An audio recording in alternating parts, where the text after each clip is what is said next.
Debes demostrarme que eres capaz de resistir al dolor.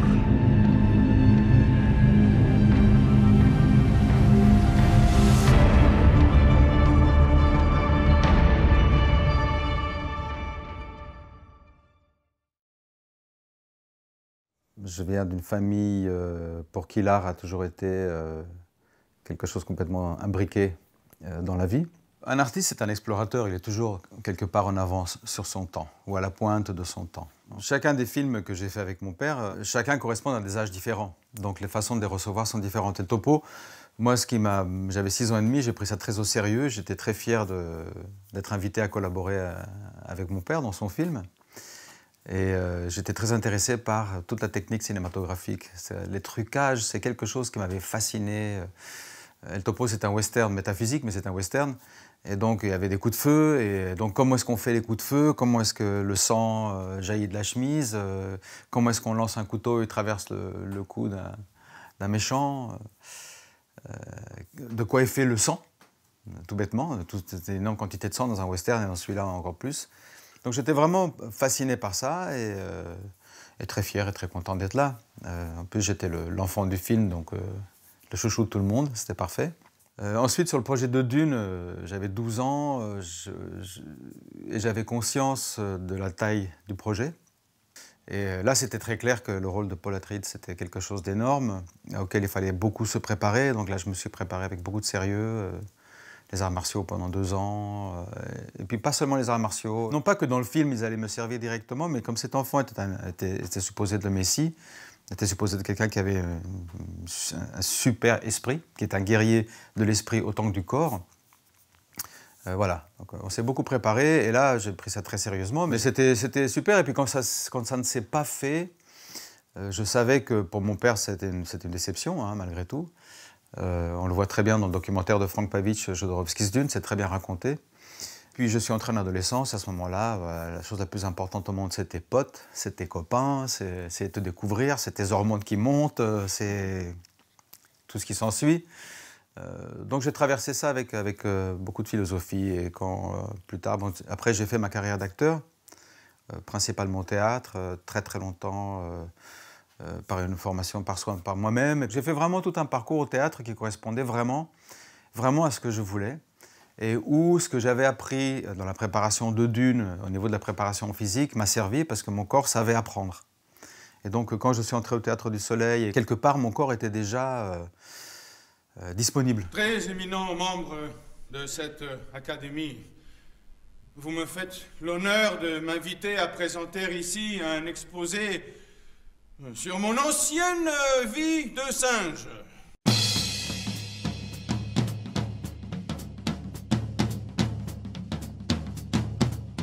Tout l'intérêt du gorille, c'est justement jouer sur cette frontière. C'est-à-dire que dès qu'il est très animal, aller vers l'humain, dès qu'il est très humain, aller vers l'animal. Et donc c'est ça ce qui est à l'intérieur du gorille. C'est cet être qui a renoncé à être un gorille pour devenir ce qu'il n'est pas, un humain, pour être accepté par l'académie, c'est-à-dire l'institution, la reconnaissance. Au prix d'un effort encore inégalé sur cette terre, j'ai réussi à acquérir le degré de culture de la moyenne des Européens. Je pouvais reconnaître tous les chanteurs de la radio. Et c'est une grande souffrance. Dans le fond, c'est une grande souffrance renoncer à ce que tu es. Parce que le bonheur n'est pas là. Et le bonheur n'est pas là. Si on demande à un platane d'être un sapin, au prix d'un énorme effort, peut-être qu'il arrivera, mais il sera un sapin très malheureux. Très, très malheureux. Et il ne le sera jamais, en plus. Dans l'académie, il y a un moment donné, en fait, il est fait membre honoraire. Donc ça, par exemple, c'est un exemple que je donne souvent sur qu'est-ce que c'est que lire. C'est membre honoraire. Donc, n'est-ce pas, on peut dire membre honoraire. Mais il y a un H. Donc, c'est membre honoraire. Membre honoraire. Donc, le H fait qu'il y a une petite césure. Tu es membre de notre académie, mais honoraire. Tu ne pourras pas siéger avec nous. Je t'accepte, mais je ne t'accepte pas. Dans les années 70-80, j'ai besoin de l'immigration, mais je veux qu'elle s'intègre, mais jusqu'à un certain point, dans les banlieues, dans le machin, etc. Oui, tu es, comme aux États-Unis, à la fin de l'esclavage. Tout le monde est égal, mais les Noirs n'ont pas accès à la propriété. Donc on n'est pas égal, mais légalement, on est tous égaux. Est-ce que tout ça en vaut la peine? Mais c'était vraiment ça. Après, jouer, il faut avoir une part d'enfance. Pas d'infantilisme, mais d'enfance. C'est-à-dire, c'est la belle crédulité. C'est-à-dire vraiment croire que c'est un gorille qui est devenu humain. Qu'est-ce que ça veut dire? Il a appris à parler. Et dans le fond, après, c'est aussi se connecter. Tu joues le singe, c'est une question du corps, donc tu n'utilises pas tes pouces. Et puis, dans le récit, tu vois les moments où lui, il fait tout ce processus pour se souvenir, parce qu'au départ de la pièce, il dit « Vous voulez, je vous raconte ma vie de gorille, mais pour être ici avec vous, tout mon effort, c'était d'oublier qui je suis. » Donc, à travers ce discours, cette pièce, ce discours de réception de prix de l'Académie, enfin de reconnaissance, de diplôme, d'esprit, je vais devoir me souvenir. Et en me souvenant, je revis et je me recontacte avec qui je suis. C'est pour ça que ce processus d'adaptation, d'être quelqu'un d'autre pour être accepté par les autres, il est réversible parce que c'est toujours enfoui quelque part en nous qui nous sommes réellement. Et nous pouvons toujours revenir et nous reconnecter avec ça. À un moment de notre vie où on s'est dit, il y aura toujours quelqu'un pour me refuser, il y aura toujours quelqu'un pour m'accepter, comme je suis.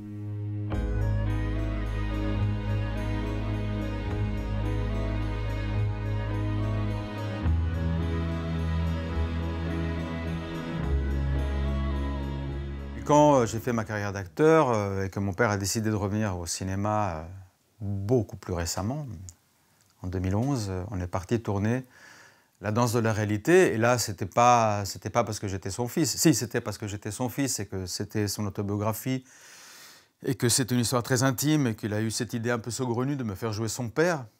Il y avait un jeune acteur chilien qui le jouait lui enfant.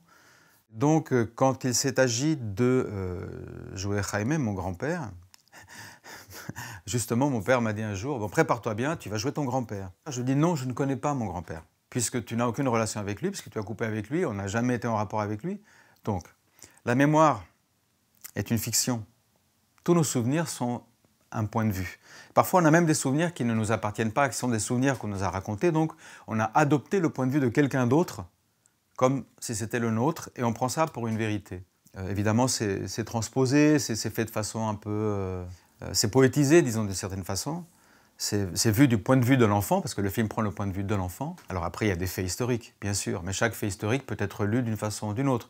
Et on sait, par exemple, qu'en cas de conflit, l'histoire est faite par les vainqueurs. Donc, je me suis dit, en fait, ce qu'il y a dans le scénario, c'est sa vision. Donc, je lui ai dit, non, je ne vais pas jouer mon grand-père, je ne le connais pas, et voilà, et donc je n'ai pas la base pour faire un travail d'imitation, d'acteur studio, de ce que tu veux. Je vais faire le personnage du scénario, parce que c'est ta vision. C'est ce que toi tu veux raconter, c'est comme ça que toi tu le vois avec tes yeux d'enfant. C'est ton souvenir. ¿Qué es eso?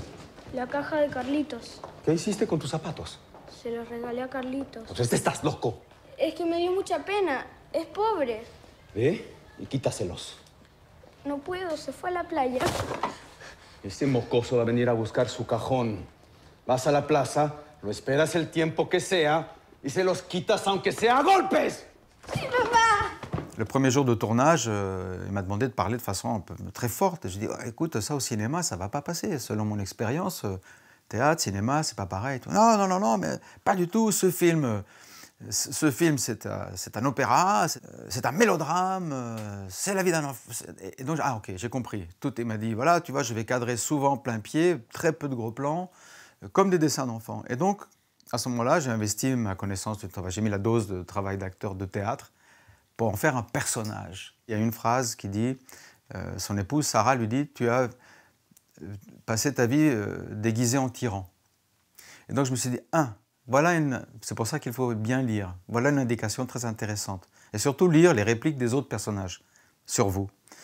Donc si c'est ça, donc ça veut dire qu'au départ, au début du film, quand il est habillé en Staline, tout ça, en fait, je dois jouer un personnage qui joue un personnage.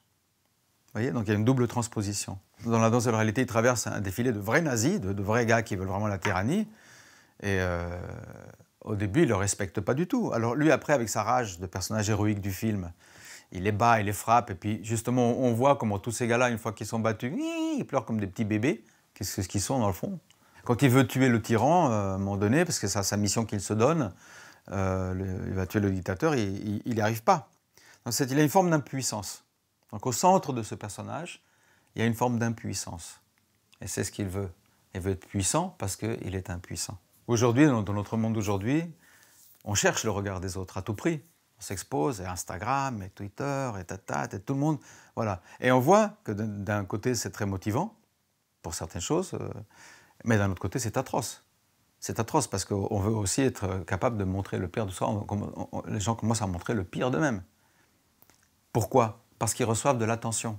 Le regard des autres, c'est une chose qui peut être négative, qui peut te contraindre, mais aussi qui t'aide à te développer. Si tes parents ne te regardent pas, s'ils ne te prêtent pas d'attention, ils nient ton existence.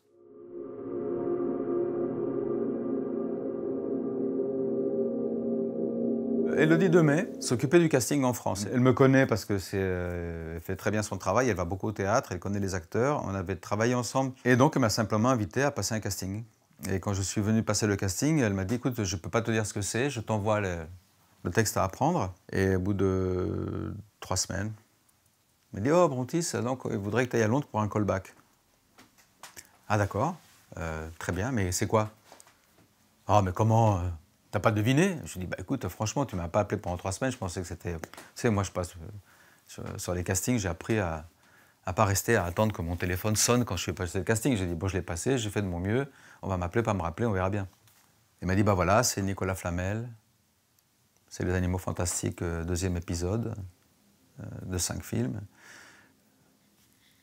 J'ai réappris la scène que j'avais complètement oubliée, parce qu'il m'a dit c'est un callback, donc on va refaire le truc.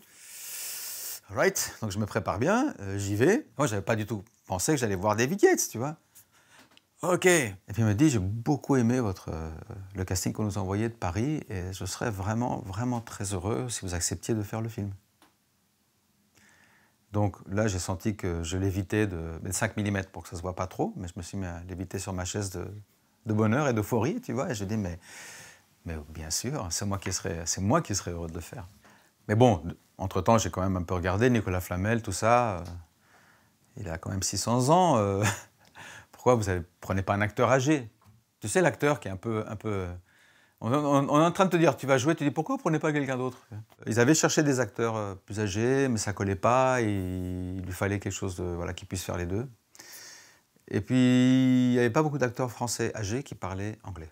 Le masque de Nicolas Flamel est assez épais. Parce qu'il faut travailler, il y a toutes les rides, etc. Et ça a été pendant un moment un peu une difficulté de comprendre s'il fallait exagérer mon expressivité ou si je devais être normal. Mais je me regardais un peu dans ma glace, et puis je disais, merde, je suis en train de sourire, ça se voit pas. Bon, je vais essayer de faire une expression triste. Ça se voit pas du tout. Merde. Alors je faisais comme ça. Et puis je me dis non, c'est pas possible, c'est trop exagéré pour la caméra. Là, David Yates, c'était une grande aide parce que c'est le réalisateur, c'est le regard auquel tu dois te fier. Et il a un regard bienveillant et généreux. Et il a donné le temps nécessaire pour ça. Et quand on s'est rencontrés avec Kowalski, Jacob Kowalski, qui est vraiment Dan Fogler, quand j'avais vu le premier, j'avais trouvé génial. Enfin, le film, j'avais beaucoup aimé le film, mais lui... Vraiment, il m'avait tapé dans l'œil, Dan Fogler, parce que j'adore sa physicalité. Il exprimait tout avec son corps. Il était touchant, et puis comme c'est le seul moldu, on s'identifie à lui. Il fait un peu office du cœur dans la tragédie antique. Et puis, c'est quelqu'un qui adore jouer. Donc, quand j'ai commencé à improviser des choses, lui aussi a improvisé des petites choses. C'est lui qui a donné l'idée que tout à coup, il y avait le ventre qui gargouillait. Et donc, la qualité de David Yates, c'est ça, c'est qu'il crée une ambiance de travail dans laquelle lui, il est très, très précis dans ce qu'il veut. C'est-à-dire qu'il ne peut pas faire n'importe quoi. Ce n'est pas que les acteurs prennent le pouvoir ou quoi. Lui, il veut ce qu'il veut. Mais à l'intérieur de ça, si toi, tu es enrichi, il est preneur. Et comme ça se passait, c'était la vraie scène. C'était la rencontre entre Flamel et Jacob Kowalski. Et là, c'était la rencontre entre Brontis Jodorowsky et Dan Fogler, presque en direct. C'était presque en même temps. Donc forcément, dans les yeux, il se passait quelque chose. Et il n'y avait pas besoin de se poser des questions sur l'expressivité. Quand je suis arrivé sur le tournage, je me suis dit, bon, bah voilà, j'ai une petite participation dans ce film, j'avais lu le scénario, je savais que ce n'était pas le rôle principal de l'histoire. Je me suis dit, bon, bah voilà, il y a Eddie Redmayne qui est quand même oscarisé, qui a fait, enfin voilà, c'est une star du cinéma. Enfin bon, tout le monde, tous les 5 ou 6 acteurs qui étaient là, je me suis dit, bon, je vais être personne pour eux, quoi. Tu vois, bonjour, hein, ça va. Pas du tout, ils étaient adorables. Viens avec nous dans la tente des stars. Et alors, et te flamel et discuter, etc. Et c'est quoi la dernière série que tu as vue? J'ai discuté avec Zoé Kravitz.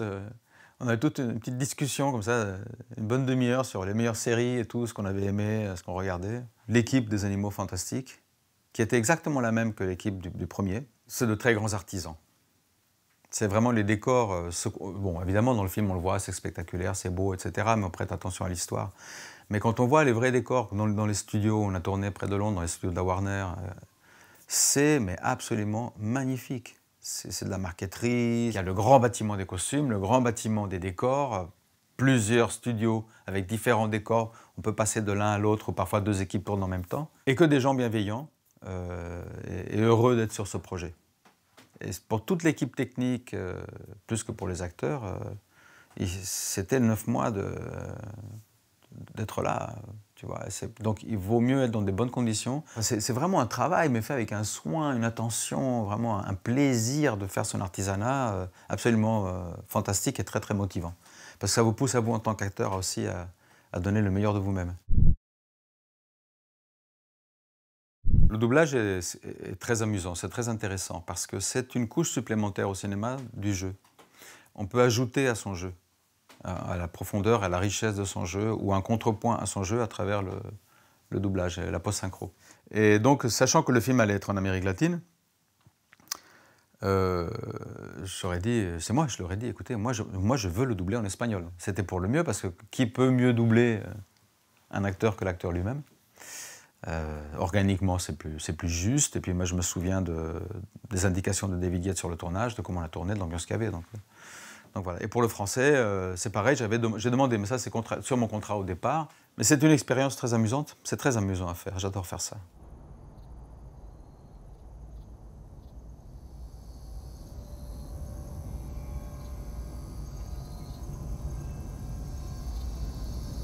Le cinéma, les films que j'ai fait au Mexique, que j'ai fait Tao, Las Tinieblas, The Darkness, qui sont sur Amazon. Les films que j'ai fait avec mon père ou d'autres projets dans lesquels j'ai été, sont faits par des passionnés. C'est des gens qui pensent que le cinéma est une forme d'art, etc. Et moi, je me suis dit, bon, je vais arriver dans l'industrie, film de studio, Warner Brothers, et je me suis retrouvé qu'avec des gens passionnés. Je pense pas que tous les films de studio ou commerciaux soient comme ça. J'ai pas senti de différence dans l'amour de l'œuvre avec des films d'auteur. C'est pas toujours le cas. Il m'est arrivé dans un autre film, disons, plus commercial, où c'était un peu différent. J'ai beaucoup de pudeur à faire ça. J'aurais été content de... ça m'aurait fait sourire de faire un caméo dans le Dune de Villeneuve. D'abord parce que j'aime beaucoup Villeneuve comme réalisateur, et puis ça m'aurait fait rire, ça m'aurait amusé. Quand tu souhaites travailler avec quelqu'un, en général, c'est parce que tu as vu un film ou une pièce ou quelque chose. Tu te dis, ah, j'aimerais travailler avec cette personne parce qu'elle a fait ça. Mais elle a fait ça. C'est trop tard, mon gars. C'est trop tard. Parce que ça ne veut pas dire que la prochaine chose qu'il ou elle fera seront du même acabit, du même niveau. Tu vois? Donc voilà, j'aimerais travailler avec celle ou celui qui va faire un très beau projet mais qui n'est pas encore fait.